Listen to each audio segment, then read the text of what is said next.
Asalaamu calaykum waraxmatullaahi wabarakaatuhu. Kulanti wacan oo wanaagsan daawadayaal iyo dhegeystayaal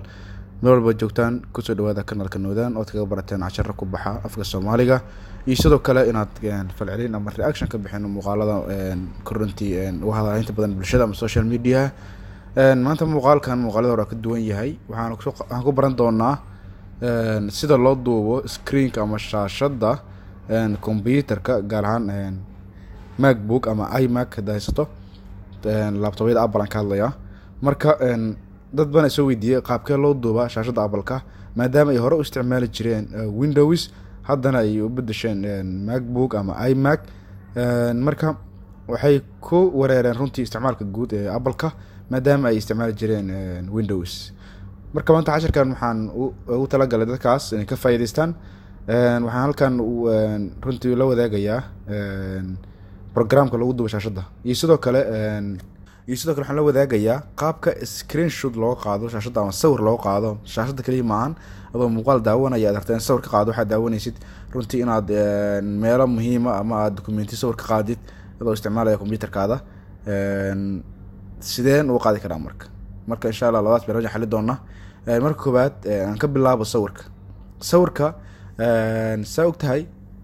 waxaad taabanaysaa falaarta oo shiftiga u dhigmata iyo command-iga iyo waxaad taabanaysaa 3 number 3 saa u jeedin sawirku waa qaaday waan u jeedaa halkaas ku soo baxaya marka soo aragno double click si sawirku waa kana saa u jeedin marka waxaan filayaa ka faahantay qaabka sawirka loo qaado marka u qaado halkaas geeska fiiro midta fiiri dhan ka qoranta fiiri marka sawirkaas waa qaadmo halkaas soo gala marka desktop-ku yaala hadda marka kan kale aan gudubno barnaamijka kale waxa la yiraahdaa quick play barnaamijkan waaye inaan aragteen oo filaya marka waxba ku leerin already computer-ka waa ku jira ku dhisan yahay marka qaybta search-ga midigta fiiri search-da